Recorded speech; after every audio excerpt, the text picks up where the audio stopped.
అత్యాధునిక labs, international collaborations, advanced placements.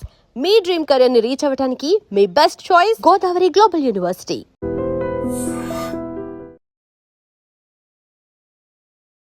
నమస్తే, welcome to ఐట్రెడ్.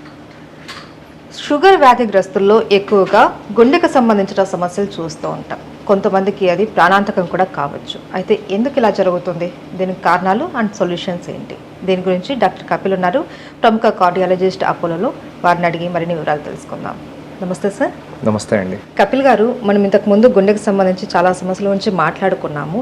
అయితే ఇప్పుడు ప్రతి 10 మందిలో 5గురికి ఈజీగా డయాబెటిక్ ఉంది.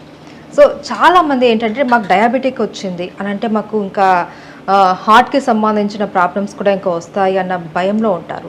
అండ్ మనం చూస్తున్న కేసెస్లో కూడా చాలా వరకు హార్ట్ ప్రాబ్లమ్స్ ఉన్న వాళ్ళకి డయాబెటిక్ కూడా ఉంటుంది. ఎందుకంటారు ఇట్లా? డయాబెటిస్ అనేది ఒక లైఫ్ స్టైల్ డిసీజ్ అండి. It's like part of it is genetic. కొంతమందిలో జన్యుపరంగా పేరెంట్స్ ఇద్దరు డయాబెటిస్కి గురి అయ్యి ఉంటే పిల్లల్లో 15 to 30% ఛాన్స్ దట్ వాళ్ళకు కూడా డయాబెటీస్ వచ్చే అవకాశం ఉంటుంది. బట్ మిగతా 70 to 80% వాళ్ళల్లో డయాబెటీస్కి రీజన్ వాళ్ళ life style. So life style అనగానే మనము ఎంతైతే ఆహారం తీసుకుంటున్నామో, ఎన్ని క్యాలరీస్ అయితే ఆహారం తీసుకుంటున్నామో అంత క్యాలరీస్ మనం ఒకవేళ బర్న్ చేయకుంటే దానివల్ల మెల్లిమెల్లిగా ఉబకాయము, అబ్డామినల్ ఒబేసిటీ ఇవన్నీ స్టార్ట్ అయ్యి ఇన్సులిన్ రెసిస్టెన్స్లోకి వెళ్తుంది. దీన్ని గ్రాస్గా చెప్పాలంటే మెటబాలిక్ సిండ్రోమ్ అని అంటారు. సో దాంట్లో షుగర్ లెవెల్స్, తర్వాత కొలెస్ట్రాల్ పెరగడము, తర్వాత బీపీ పెరగడము, నడుము దగ్గర కొవ్వు చేరుకోవడం, ఇలాంటివన్నీ జరగడం వల్ల వాళ్ళు ఇన్సులిన్ రెసిస్టెన్స్, ఇంటాలరెన్స్కి, గ్లూకోజ్ ఇంటాలరెన్స్, ఇన్సులిన్ రెసిస్టెన్స్ స్టేట్లోకి వెళ్తారు. అలా వెళ్ళడం వల్ల వాళ్ళు డయాబెటీస్కి దగ్గరగుతారు, ప్రీ డయాబెటిక్ స్టేట్కి వెళ్తారు. సో డయాబెటీస్ ఉన్న వాళ్ళలో గుండె జబ్బులు, రక్తనాళాల్లో బ్లాక్స్ వచ్చే అవకాశం చాలా ఎక్కువ కంపేర్ టు జనరల్ పాపులేషన్. ఎవరికైతే డయాబెటీస్ లేదో వాళ్ళకంటే వీళ్ళలో చాలా ఎక్కువ. ఈ డయాబెటీస్ అనేది ఒంటరిగా రాదండి, దాంతోపాటు కొలెస్ట్రాల్ని కూడా తీసుకొస్తుంది. డయాబెటీస్ ఉన్న వాళ్ళలో ఎల్డిఎల్ కొలెస్ట్రాల్ రసాయన మార్పులు జరిగి ఆక్సిడైజ్డ్ ఎల్డిఎల్ అనే ఒక రకమైన ఎల్డిఎల్ తయారవుతుంది. అది మోర్ అథెరోజెనిక్. సేమ్ లెవెల్, ఇప్పుడు సపోజ్ నాన్ డయాబెటిక్ వాళ్ళలో కొలెస్ట్రాల్, బ్యాడ్ కొలెస్ట్రాల్ అనేది సపోజ్ 70-80 ఉంది. వీళ్ళలో ఆ 70-80కే ఎక్కువ అథెరోజెనిసిటీ ఉంటుంది. అంటే same level of bad cholesterol diabetics, non diabetics చూస్తే డయాబెటిక్స్లో ఆ ఎల్డిఎల్ అనేది కంట్రోల్ ఉన్న ఆ ఎల్డిఎల్లో మార్పు ఉండి అది ఎక్కువగా బ్లాక్స్ని క్రియేట్ చేసే అవకాశం ఉంటుంది. So lifestyle changes, strict diabetic control, షుగర్స్ని బాగా కంట్రోల్ చేయడం, దాంతోపాటు కొలెస్ట్రాల్ని కూడా కంట్రోల్ చేయడం వల్ల షుగర్ వ్యాధిగ్రస్తుల్లో గుండె జబ్బు రాకుండా జాగ్రత్తలు తీసుకోగలము. కొంతమందిలో మేము యాంజియోగ్రామ్స్ అవి చూస్తూ ఉంటాం. 70 years పీపుల్లో 20 years డయాబెటీస్ ఉంటుంది, బట్ వాళ్ళ డయాబెటీస్ చాలా బాగా కంట్రోల్ చేస్తారు. అలాంటి వాళ్ళలో ఒక్కొక్కసారి రక్తనాళాలు యాంజియోగ్రామ్లో చాలా ప్రిస్టీన్గా బాగా ఉంటాయి. కొంతమంది 5 years డయాబెటీసే ఉంటుంది, కానీ uncontrolled sugars, obesity, higher LDL వీళ్ళల్లో యాంజియో చేస్తే ఒక్కొక్కసారి సమ్టైమ్స్ మల్టిపుల్ బ్లాక్స్ రావచ్చు. రీసెంట్గా ఒక 37-year-oldకి డయాబెటీస్ ఫర్ టైప్ 2 డయాబెటీస్, 2వ రకం డయాబెటీస్, పుట్టినప్పటి నుంచి అంటే పిల్లల్లో వచ్చే డయాబెటీస్ కాకుండా అడల్ట్ ఆన్సెట్ డయాబెటీస్లో 37 years అబ్బాయికి మేము చేస్తే he had triple vessel disease. అంటే ఆ ఏజ్కి తగ్గట్టుగా లేదు డిసీజ్, ఆ ఏజ్ కంటే చాలా ఎక్కువగా ఉంది. So diabetes is definitely very important risk factor for the development of heart disease అండి.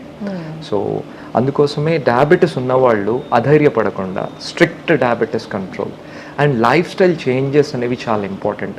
ఈ ఒక్క స్టేట్మెంట్ నేను అందరికీ చెప్పదలుచుకున్నాను. Diabetes is a lifestyle disease. So మీరు టాబ్లెట్స్ మింగుతూ ఉన్నారు, బట్ లైఫ్ స్టైల్ని మీరు మార్చట్లేదు అంటే అది పైన మాత్రమే ట్రీట్ చేస్తున్నట్టు, ఇన్ డెప్త్లో ట్రీట్మెంట్ జరగట్లేదు. టాబ్లెట్స్ తీసుకుంటే టాబ్లెట్స్ తగ్గిస్తాయి, బట్ మీ ఒరిజినల్ స్వరూపం లోపల అలానే ఉంది అంటే మీ డైట్ మీరు చేంజ్ చేయలేరు, మీ ఎక్సర్సైజ్ పెంచట్లేదు డ్యూరేషన్, మీ స్ట్రెస్ని తగ్గించుకోవట్లేదు అంటే డెఫినెట్గా ప్రోగ్రెసివ్గా మీకు ఇంజురీ జరుగుతూనే ఉంటుంది. సో డయాబెటీస్ ఉన్న వాళ్ళు జాగ్రత్తలు ఖచ్చితంగా తీసుకోవాలి. రెగ్యులర్ చెకప్స్ కూడా ఇంపార్టెంట్ అండి. అంటే రెగ్యులర్గా మనం ఎలాంటి చెకప్స్ చేయించుకోవాలి, ఎప్పుడెప్పుడు చేయించుకోవాలి? 5 years into diabetes if they are అంటే వాళ్ళలో షుగర్స్ అనేవి బాగా కంట్రోల్ ఉన్నాయంటే yearly once cardiology visit is enough అండి. But other risk factors add అవుతున్నాయి అనుకోండి, డయాబెటీస్ మాత్రమే ఉంటే yearly once cardiac checkup is enough అండి.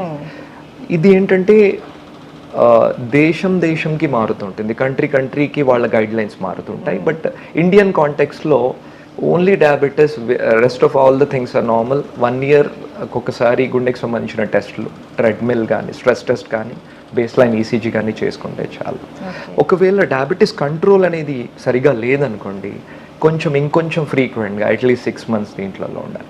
వాళ్ళలో గుండెకి సంబంధించిన సిమ్టమ్స్ గురించి ఎడ్యుకేట్ చేయడం అనేది చాలా ఇంపార్టెంట్. డయాబెటీస్ ఉన్న వాళ్ళలో బ్రెత్లెస్నెస్ ఆన్ ఎఫర్ట్, నడిస్తే ఆయాసపడడం, ఇన్ని రోజులు లేని నడిస్తే ఆయాసపడడం రావడము, మెట్లెక్కితే ఆయాసపడము, త్వరగా అలసిపోయినట్టుగా ఉండడము, ఇలాంటివి ఉంటే త్వరగా డాక్టర్ని కలవాలి. ఇలాంటివి లేదు అంటే at least 6 monthly, even if your sugars are not control, 6 monthsకి ఒకసారి కలిస్తే చాలు. But yearly once for every one అండి. After 40, it is like everyone, even if they don't have diabetes, it is better to get evaluated yearly once. చాలా మంది ఏంటంటే sugar ఉన్న వాళ్ళకి, హార్ట్ ప్రాబ్లం ఉన్న వాళ్ళల్లో స్టంట్ వేయడం కానీ, లేకపోతే హార్ట్కి సంబంధించి ఏదైనా సర్జరీ జరగడం కానీ ఇలా జరిగినప్పుడు వాళ్ళు కోలుకోవడం కూడా చాలా లేటుగా అవుతుంది డయాబెటిక్ లేని వాళ్ళతో కంపేర్ చేస్తే అనేసి అంటూ ఉంటారు. సో అలాంటప్పుడు మనం ఏం చేయాలి, ఎలాంటి జాగ్రత్తలు తీసుకోవాలి, ఇంకా ఎక్కువ ఏమైనా ప్రికాషన్స్ తీసుకోవాల్సి ఉంటుందా? సో డయాబెటీస్ ఉన్న వాళ్ళలో యూజువలీ మాకు యాంజియోస్ చేస్తే, డయాబెటీస్ ఉన్న వాళ్ళలో యాంజియోగ్రామ్కి నాన్ డయాబెటిక్ పేషెంట్స్లో ఉన్న యాంజియోగ్రామ్స్కి సింపుల్ తేడా ఉన్నాయండి. డయాబెటీస్ ఉన్న వాళ్ళలో యూజువలీ డిఫ్యూజ్ డిసీజ్ అంటాం. అంటే ఏంటంటే చాలా ఏరియాల్లో డిసీజ్ ఉంటుంది, డిస్క్రీట్ కాకుండా ఇక్కడ మాత్రమే కాదు చాలా ఏరియాలో డిసీజ్ ఉంటుంది. దాన్ని డిఫ్యూజ్ డిసీజ్ అంటూ ఉంటాం. మల్టిపుల్ బ్లాక్స్ ఉంటాయి, మల్టిపుల్ ఆర్టరీస్ ఇన్వాల్వ్ ఉంటాయి. ఒక్కొక్కసారి అసోసియేటెడ్ కిడ్నీ డిసీజ్ ఉంటే కాల్షియం కూడా అక్కడ డిపాజిట్ అయి ఉంటుంది. అదే నాన్ డయాబెటిక్స్ ఉన్నారు, కొంతమందికి వేరే రిస్క్ ఫ్యాక్టర్స్ వల్ల గుండె జబ్బు, హార్ట్ అటాక్ లాంటి సస్పెక్ట్ చేస్తే, వాళ్ళలో చేస్తే యూజువలీ ఒక ఏరియాలో ఉంటుంది, లేదా ఒక ఆర్టరీలో మాత్రమే, లేదా 2 ఆర్టరీలో ఉంటుంది. So multi vessel disease, multiple blocks ఉండేది డయాబెటిక్స్లో చాలా కామన్. డిఫ్యూజ్ డిసీజ్ సైజ్ అనేది యూనిఫామ్గా థిన్ అయిపోతూ ఉంటుంది, రక్తనాళం సైజ్, అది యూజువలీ డయాబెటీస్లో ఉంటుంది.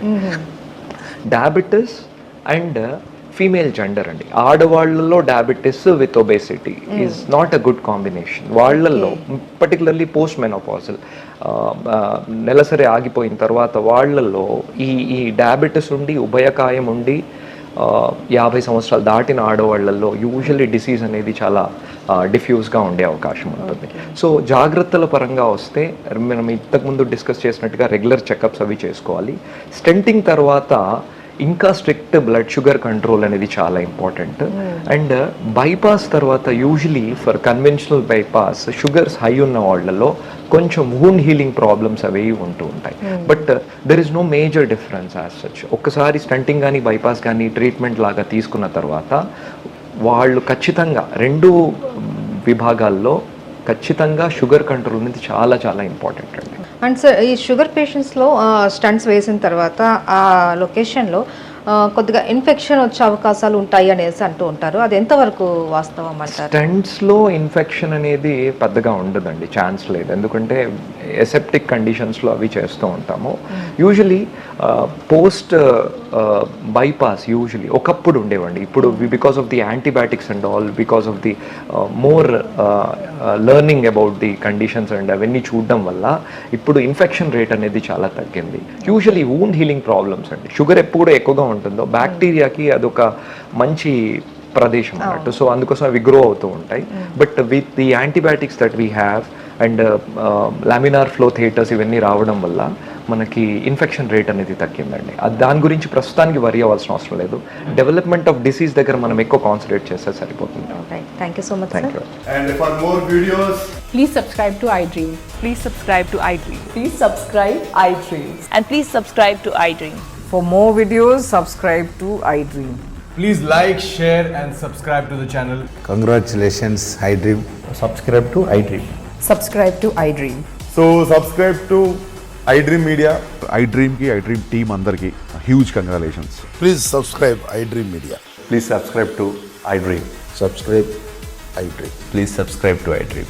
ఐ డ్రీమ్ అంటే నా కళల ఛానల్ను సబ్స్క్రైబ్ చేసుకున్న నోరు తిరుగుతలేదు, మీరైతే గంట గుర్తు కొట్టండి. For more such videos, please subscribe to iDream. Subscribe to iDream. Please subscribe to iDream. Please subscribe iDream Media. Please do subscribe to iDream. Please subscribe to iDream Media. For best entertainment and information, please subscribe iDream. And don't forget to subscribe to iDream.